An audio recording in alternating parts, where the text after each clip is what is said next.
Sebagaimana benih yang ditaburkan, demikian pula buah yang akan dipetiknya. Pelaku kebajikan akan memetik kebahagiaan.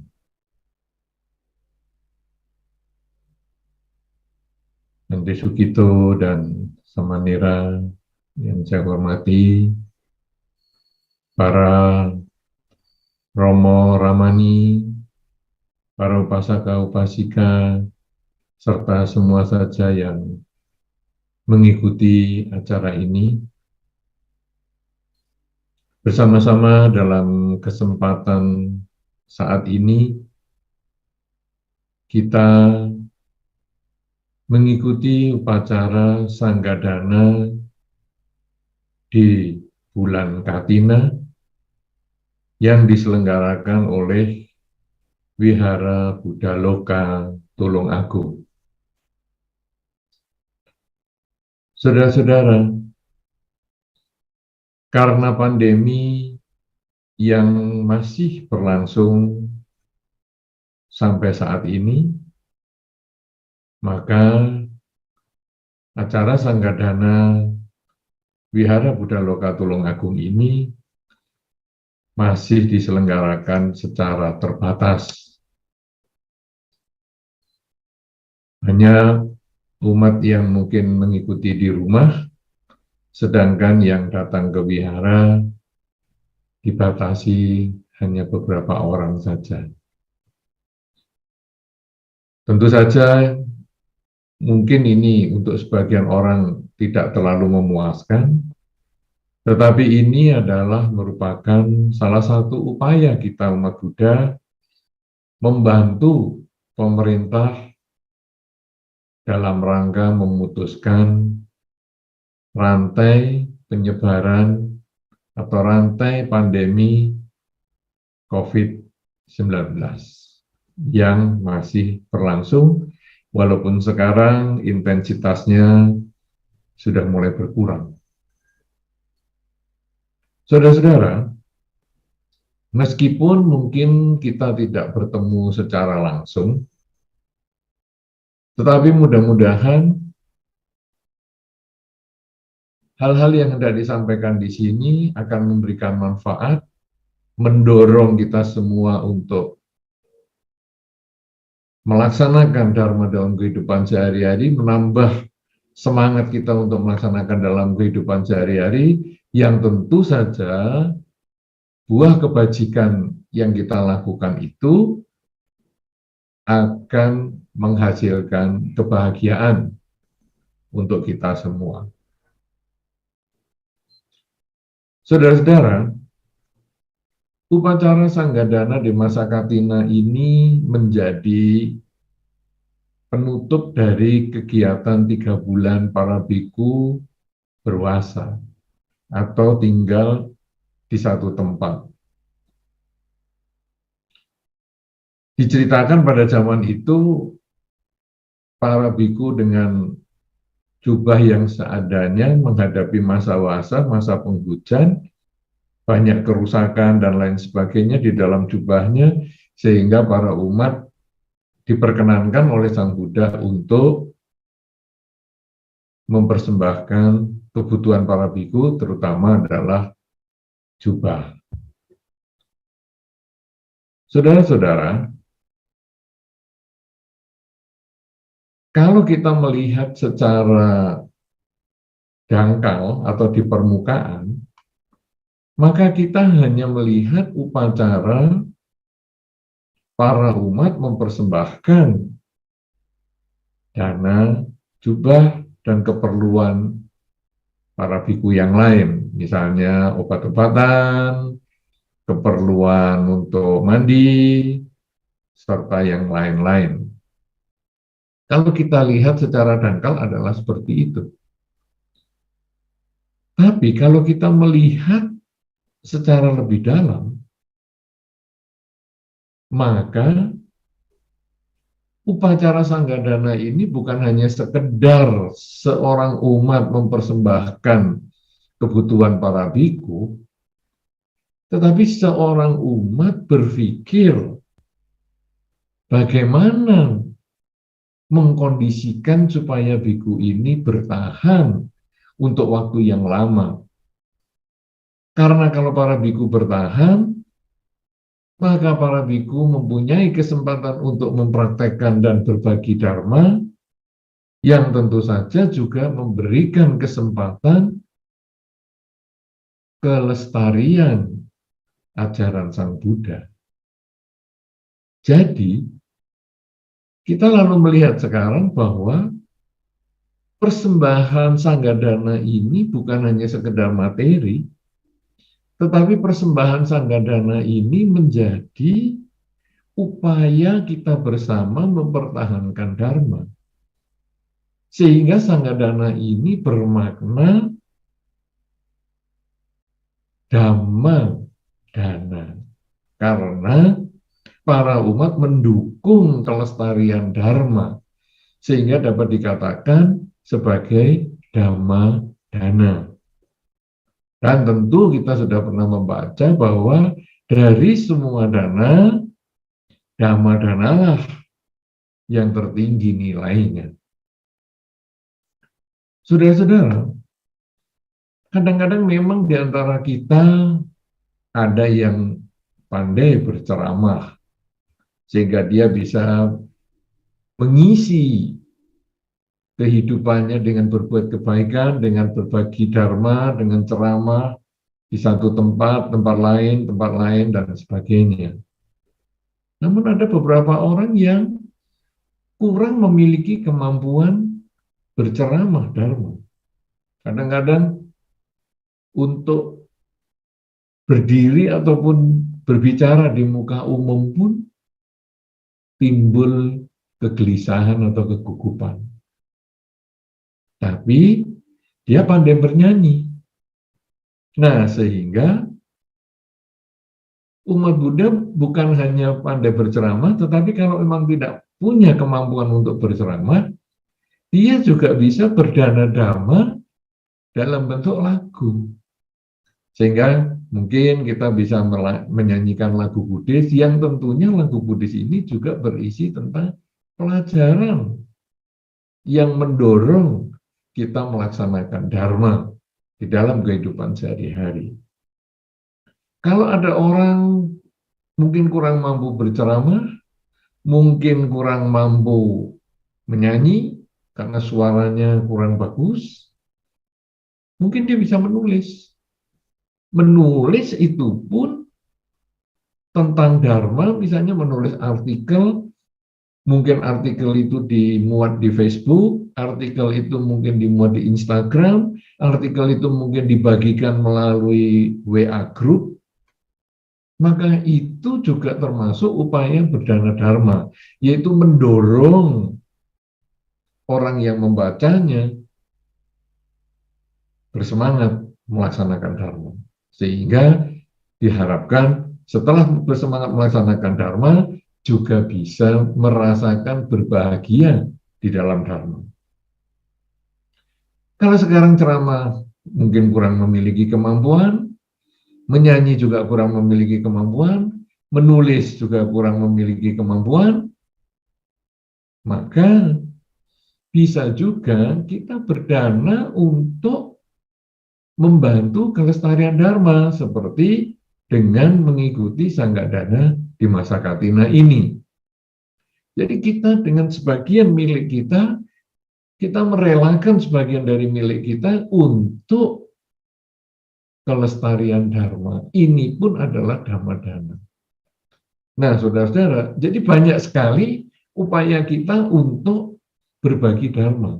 Bahkan kalaupun kita tidak memiliki kesempatan untuk berdana dharma seperti pada kesempatan saat ini dengan mempersembahkan jubah dan lain sebagainya, walaupun Wihara Buddha Lokatulungagung sudah memberikan kesempatan cukup lama untuk mempersembahkan jubah maupun kebutuhan-kebutuhan yang lain, maka kita berperilaku yang baik pun sehingga kita bisa menjadi contoh di masyarakat, contoh untuk keluarga sendiri, contoh untuk anak-anak, contoh untuk teman-teman, contoh untuk tetangga, dan lain sebagainya, teman pergaulan dan lain sebagainya, contoh perbuatan baik, contoh ucapan yang baik, contoh cara berpikir yang baik, itu pun sudah termasuk dana dharma.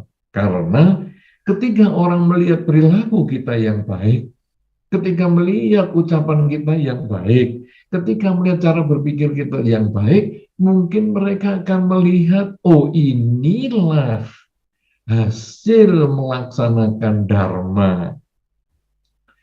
Inilah buah dari sebuah pohon dharma. Karena kita masing-masing di dalam masyarakat sebetulnya adalah dharma duta. Kita di dalam masyarakat ini disoroti, dilihat oleh lingkungan kita, umat Buddha ini kelakuannya kayak apa? Apakah umat Buddha ini kelakuannya baik, ucapannya baik, cara berpikirnya baik?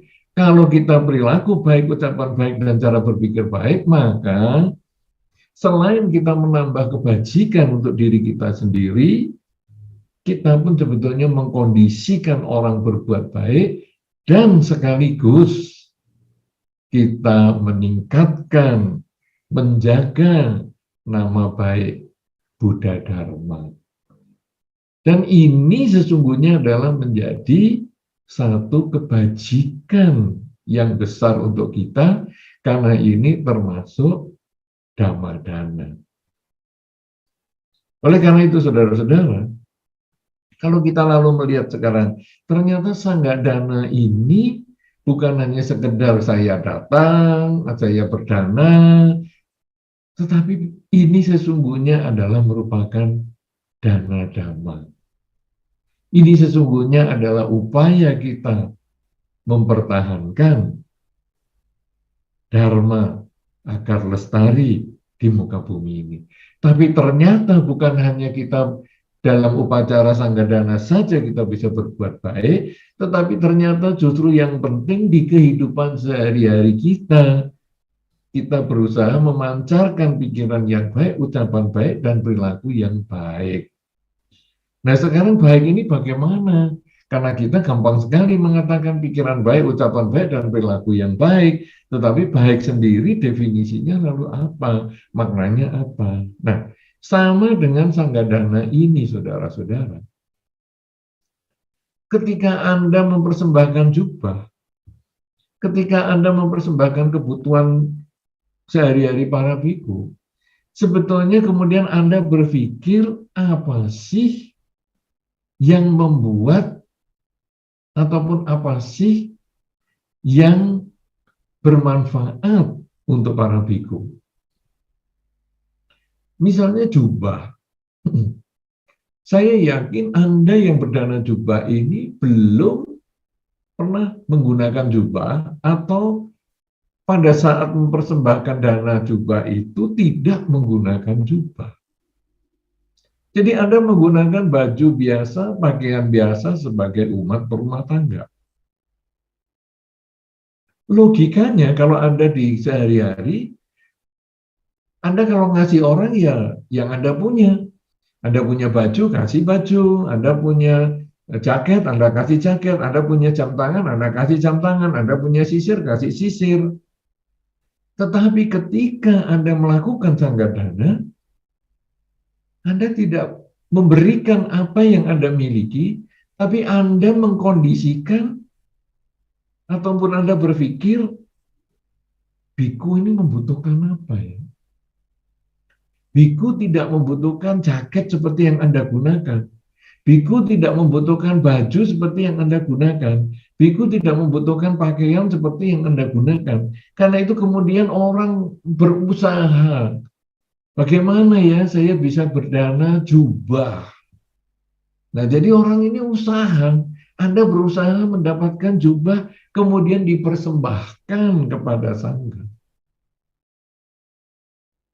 Berarti Anda ini memikirkan kebutuhan orang lain. Upaya memikirkan kebutuhan orang lain inilah sebetulnya dasar perbuatan baik. Karena ketika kita memikirkan kebutuhan orang lain, kita kemudian berpikir juga tentang diri kita. Kalau saya digitukan, mau nggak? Misalnya, saya tidak menggunakan sisir karena rambut saya digundul misalnya.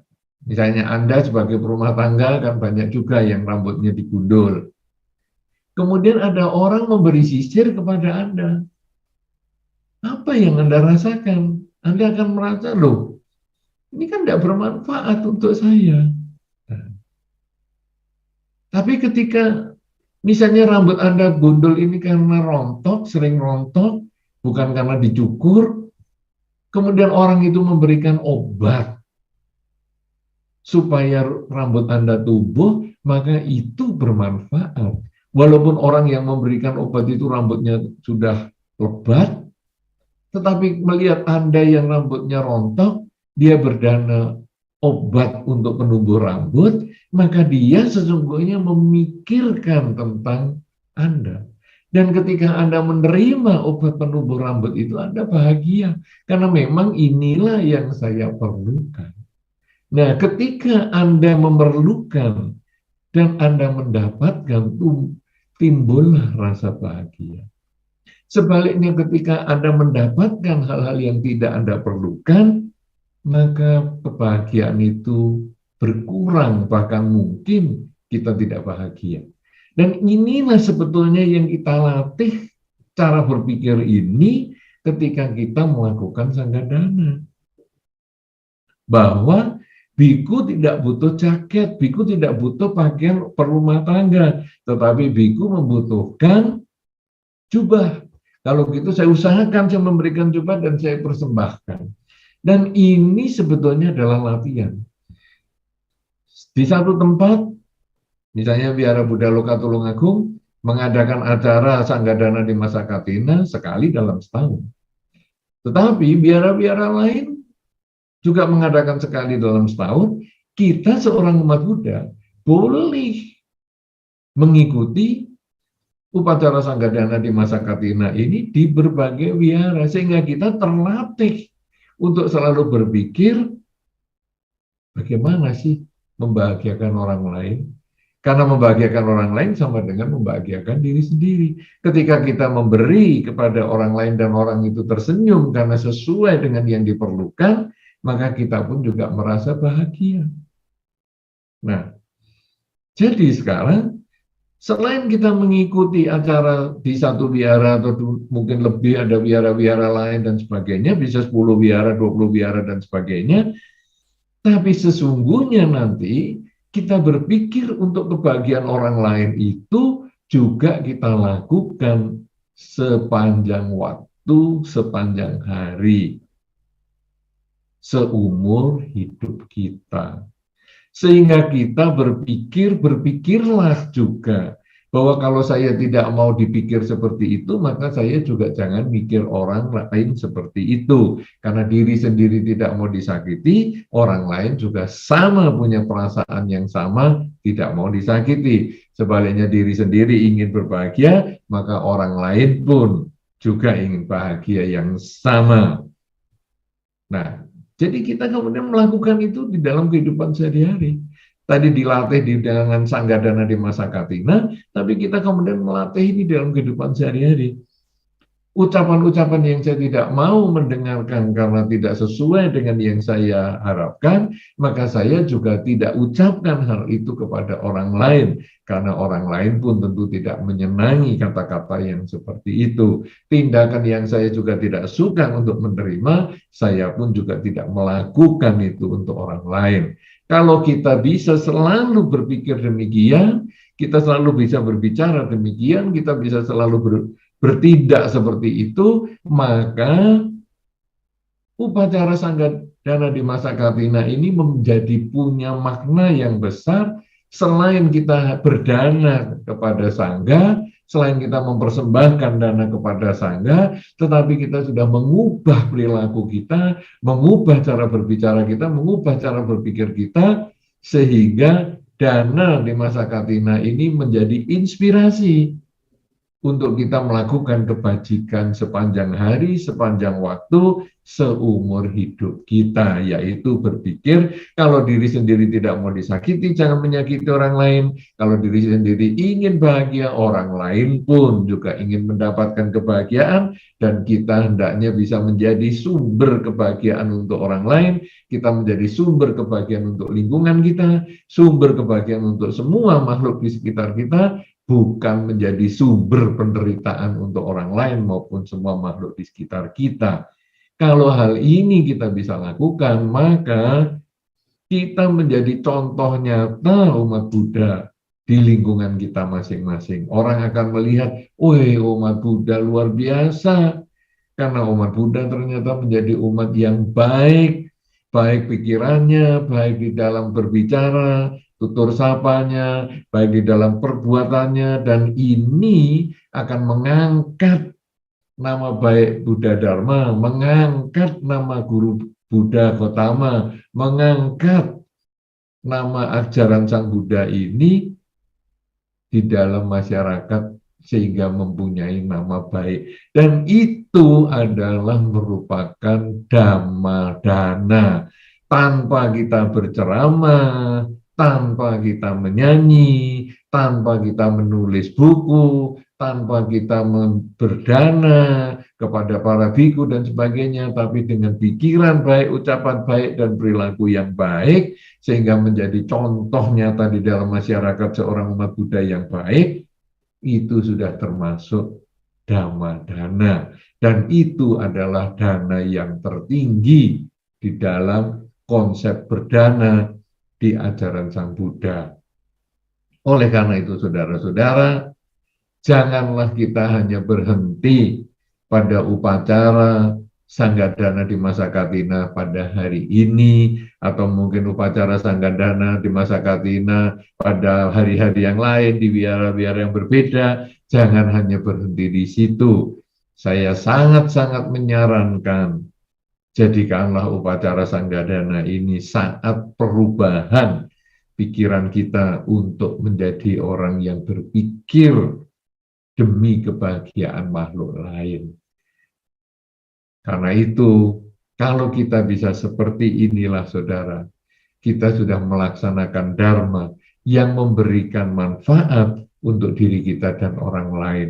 Dan di dalam dhamma juga disampaikan bahwa mereka yang melakukan kebajikan terus-menerus sampai akhir kehidupan, maka orang itu akan memperoleh kebahagiaan. Karena pelaku kebajikan akan memperoleh kebahagiaan. Sebagaimana yang disampaikan di dalam hukum sebab akibat ataupun hukum karma, bahwa sesuai dengan benih yang ditabur, itulah buah yang akan kita panen. Pelaku kebajikan memperoleh kebahagiaan.